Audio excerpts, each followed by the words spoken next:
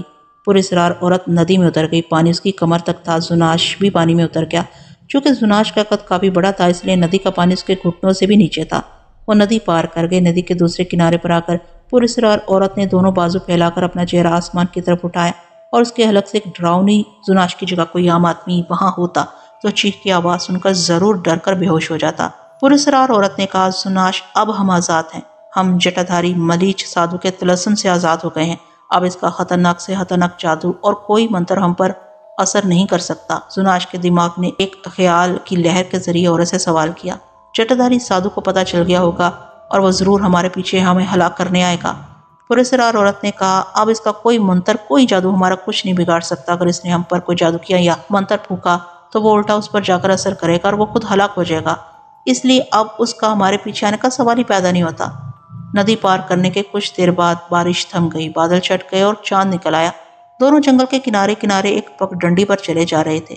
پراسرار عورت کہنے لگی، یہاں سے 6 کوس فاصلے پر ایک ریلوے اسٹیشن ہے۔ وہاں رات کے 12 بجے ایک گاڑی آ کر تھوڑی دیر کے لیے ٹھہرتی ہے۔ یہ گاڑی بمبئی جاتی ہے۔ میں اس گاڑی میں بیٹھ کر چلی جاؤں گی۔ بمبئی میں سمندر کے کنارے کی ویران جگہ پر سنتیابلی جی کا ایک پرانا مندر ہے۔ میں اس مندر کی دیوتاسی تھی جہاں سے یہ جٹادھاری سادھو مجھے اغوا کر کے لے آیا تھا۔ تم کہاں جاؤ گے؟ زناش نے پراسرار عورت کی پوری بات سن لی تھی۔ اس نے اپنے دماغ کی لہروں کے ذریعے پراسرار عورت کو بتایا کہ وہ انگلستان کے ملک میں جانا چاہتا ہے جہاں اس کی محبوبہ کی قبر ہے اور وہ باقی زندگی اپنی محبوبہ کی قبر کے پاس بسر کر دینا چاہتا ہے۔ پراسرار عورت نے کہا، کسی مردہ عورت کے ساتھ تم زندگی کیسے بسر کرو گے؟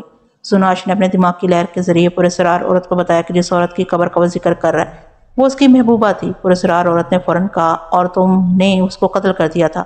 زناش، مجھے اپنی طلسمی شکتی کے ذریعے تمہاری ساری زندگی کا پتہ چل چکا ہے، مگر میں تمہارے سامنے اس کا ذکر نہیں کرنا چاہتی۔ اب تم نے خود ہی بات کیا ہے تو میں نے سب کچھ کہہ دیا ہے۔ زناش کو ایک دم غصہ آ گیا کہ یہ عورت کون ہوتی ہے اسے قاتل کہنے والی، مگر فوراً اس نے اپنے دماغ کی مدد سے غصے پر قابو پا لیا۔ وہ اس عورت کو قتل کر کے اپنے گناہوں میں مزید اضافہ نہیں کرنا چاہتا تھا۔ وہ اپنے پہلے گناہوں پر ہی بہت پچھتا رہا تھا۔ زناش نے عورت کو کوئی جواب نہ دیا، خاموش رہا، اس کے ساتھ ساتھ چاندنی رات میں چلتا رہا۔ وہ جنگل میں سے نکل آئے تھے اور چھوٹی سی کچی سڑک پر چلے جا رہے تھے۔ دور اس شہر کی روشنیاں نظر آنا شروع ہو گئی تھیں۔ پراسرار عورت نے روشنیوں کی طرف دیکھ کر کہا، یہ روشنیاں ریلوے اسٹیشن کی ہیں۔ ٹرین آدھی رات کے بعد آتی ہے، ابھی کافی وقت ہے ہمارے پاس۔ آدھے گھنٹے کے بعد وہ اسٹیشن پر پہنچ گئے۔ زناش کسی کو نظر نہیں آ رہا تھا۔ وہ ٹرین میں بغیر ٹکٹ کے سفر کر سکتا تھا لیکن پراسرار عورت نظر آ رہی تھی۔ زناش نے اپنے دماغ کی لہروں کے ذریعے اسے پوچھا، کیا اس کے پاس ٹکٹ خریدنے کے پیسے ہیں؟ پراسرار عورت مسکرائی اور کہنے لگی، زناش، میرے پاس جو طلسمی طاقت ہے ابھی تم اس سے واقف نہیں ہو، میرے لیے ٹکٹ پیدا کرنا کوئی مشکل کام نہیں۔ اس نے اپنے ساڑی کے اندر ہاتھ ڈال کر باہر نکالا تو اس کے ہاتھ میں ریلوے کا ایک ٹکٹ تھا۔ کہنے لگی، یہ ٹکٹ بھوپال سے بمبئی کا ہے، اگر تم چاہو تو میں تمہارے لیے بھی ایک ٹکٹ پیدا کر سکتی ہوں، مگر تم غائب ہو، تمہیں ٹکٹ کی ضرورت نہیں ہے، تم بغیر ٹکٹ کے بھی سفر کر سکتے ہو۔ وہ پلیٹ فارم کے ایک بینچ پر بیٹھ کے پراسرار عورت کا چہرہ سانپ کے مسلسل ڈسنے سے سیاہ پڑ گیا تھا۔ بچھو کو کھانے سے اس کی سیاہی کافی حد تک دور ہو گئی تھی۔ پراسرار عورت ایک خوش شکل جوان عورت تھی۔ پلیٹ فارم رات کی خاموشی میں خالی پڑا تھا، صرف وہی دونوں وہاں پر بیٹھے ٹرین کا انتظار کر رہے تھے۔ اگر کوئی دوسرا آدمی انہیں دیکھتا تو اسے صرف ایک جوان عورت ہی بینچ پر بیٹھی نظر آتی۔ زناش کو وہ نہیں دیکھ سکتا تھا۔ ٹرین کے آنے میں ابھی 1-1.5 گھنٹہ باقی تھا۔ یہ چھوٹا سا اسٹیشن تھا جس کا بکنگ آفس بھی بند پڑا تھا۔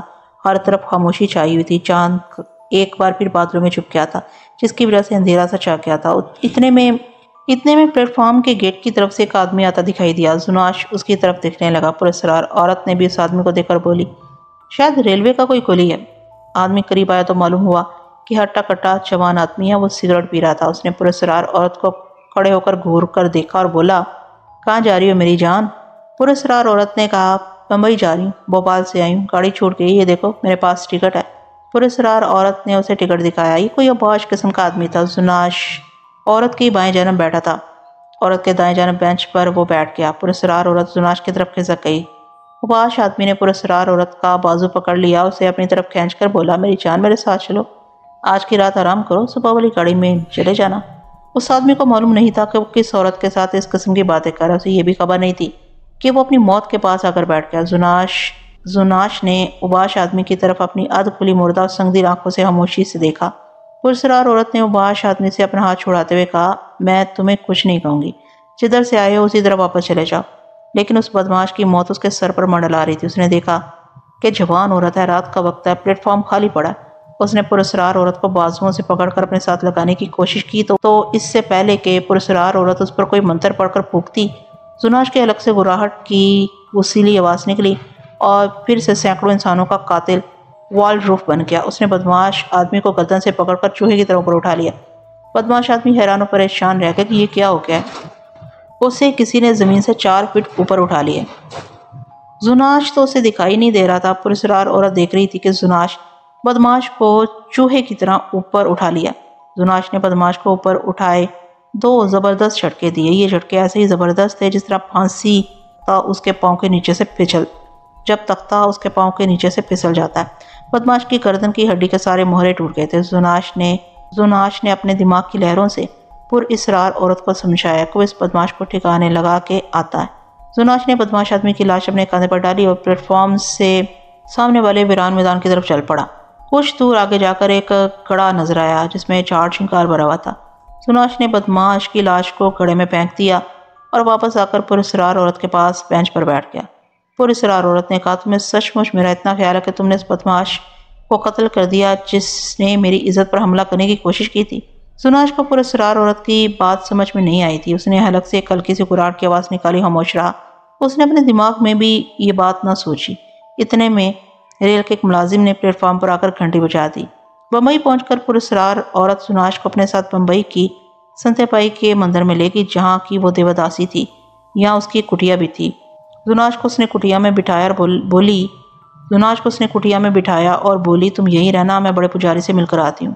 بڑا پجاری اور مندر کے دوسرے تینوں پجاری پراسرار عورت کو زندہ اپنے پاس دے کر بہت خوش ہوئے۔ بڑے پجاری نے کہا، سپرنا، جٹاداری کی قید سے تو کیسے چھوٹ کر آ گئی؟ اور کوئی مندر میں پراسرار عورت سے یہی پوچھ رہا تھا۔ اس عورت کا نام سپرنا تھا۔ اس نے یوں ہی ایک من گھڑنٹ کہانی سنا کر بات ڈال دی۔ وہ اپنی اصلیت کسی کو بھی بتانے نہیں چاہتی تھی کیونکہ وہاں کسی کو علم نہیں تھا کہ سپرنا یعنی پراسرار عورت کالا جادو جانتی ہے اور اس کے پاس بے پناہ طلسمی طاقت ہے اور وہ اپنی اس طلسمی طاقت کی مدد سے جو چاہے روپ دھار سکتی ہے۔ یہ بات پراسرار عورت یعنی سپرنا نے زناش کو بھی نہیں بتائی تھی۔ جب زناش نے سپرنا یعنی پراسرار عورت سے اس خواہش کا اظہار کیا کہ وہ واپس اپنے وطن انگلستان جانا چاہتا تھا کہ وہاں اپنی محبوبہ کی قبر پر جا کر اپنے گناہوں کی معافی مانگے، تو سپرنا کہنے لگی، تم اکیلے گئے تو راستے میں تمہیں کوئی پریشانی پیدا ہو سکتی ہے، کہ یہ بہتر نہیں ہے کہ میں تمہارے ساتھ جاؤں، تمہیں تمہاری محبوبہ کی قبر پر چھوڑ کر واپس آ جاؤں، اس طرح میں تمہاری محبوبہ کی قبر بھی دیکھ لوں گی۔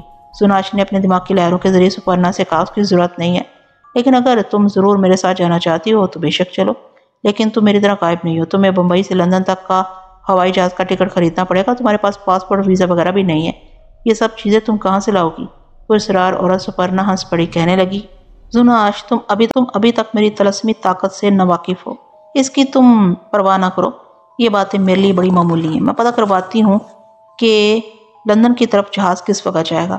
سپرنا نے مندر کے ایک ملازم کو شہر بھجوا کر لندن جانے والے جہاز کا پتہ کروا لیا۔ اس نے زناش سے کہا، ایک بڑا ہوائی جہاز آج رات 1 بجے لندن کی طرف جانے والا ہے، ہم اسی جہاز میں سوار ہوں گے۔ دن بھر سپرنا مندر میں پوجا پاٹ کرتی رہی۔ زناش اس کی کٹیا میں ساکت پتھر کی مورتی کی طرح بیٹھا رہا۔ اس کا دماغ صرف اپنی محبوبہ مارگریٹ کے بارے میں ہی سوچ رہا تھا۔ زناش کو اس بات کا بڑا دکھ تھا کہ اس نے مارگریٹ کو بھی اس کے گھر والوں کے ساتھ قتل کر دیا تھا، مگر اب اس بھیانک غلطی کا کوئی ازالہ نہیں ہو سکتا تھا۔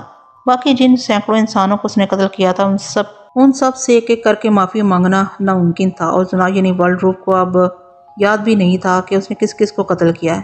پراسرار عورت نے عام عورت کی طرح ایک ساڑی پہن لی تھی اور ہندو عورتوں کی طرح تلک لگا لیا تھا، اور زناش کو ساتھ لے کر وہ رات کو مندر سے نکلی اور ٹیکسی میں سوار ہو کر بمبئی کے ہوائی اڈے کی طرف روانہ ہو گئی۔ آدھے گھنٹے میں وہ لوگ ایئرپورٹ پر پہنچ گئے۔ ٹیکسی ایئرپورٹ کے باہر رک گئی۔ سپرنا اپنے رومال میں سے پیسے نکال کر ٹیکسی کا کرایہ ادا کیا اور زناش کو لے کر ایئرپورٹ کی عمارت میں داخل ہوگی جس گیٹ پر چیکنگ ہو رہی تھی اور ٹکٹ دیکھے جا رہے تھے۔ سپرنا زناش کے ساتھ اس گیٹ میں سے گزر گئی اور کسی نے اس کی طرف توجہ ہی نہ دی۔ زناش نے اپنے دماغ کی لہر کے ذریعے سپرنا سے پوچھا کہ کسی نے اس سے ٹکٹ کا کیوں نہیں پوچھا؟ سپرنا نے مسکرا کر کہا، اس لیے کہ کسی نے مجھے نہیں دیکھا، میں کسی کو دکھائی ہی نہیں دی۔ تم یہ سمجھنا کہ صرف تم غائب ہو سکتے ہو، میرے اندر بھی اتنی طاقت ہے کہ میں چاہوں غائب ہو سکتی ہوں، جب چاہوں ظاہر ہو سکتی ہوں۔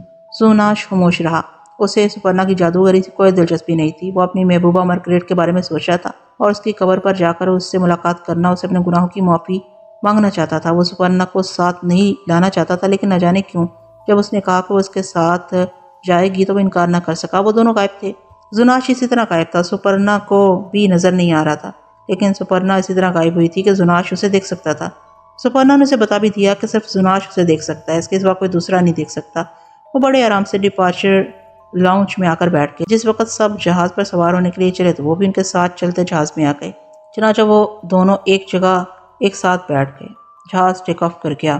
وہ لندن پہنچ گئے۔ لندن زناش یعنی والڈروف کا آبائی وطن تھا۔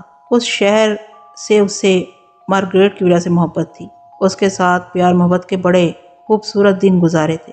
اگرچہ زناش کا جسم والڈروف کا جسم نہیں تھا، لیکن زناش کا دماغ والڈروف کا دماغ ہی تھا، اور دماغ ہی سب کچھ سوچتا اور یاد کرتا ہے۔ اس نے اپنی محبوبہ کو، اس کے سارے خاندان کو، دوسرے سینکڑوں لوگوں کو قتل کیا تھا۔ لندن پہنچنے کے بعد سپرنا نے زناش سے کہا، مجھے اپنی محبوبہ مارگریٹ کی قبر پر لے چلو۔ میں اسے تو نہیں دیکھ سکتی، لیکن اس کی قبر ایک نظر ضرور دیکھنا چاہتی ہوں۔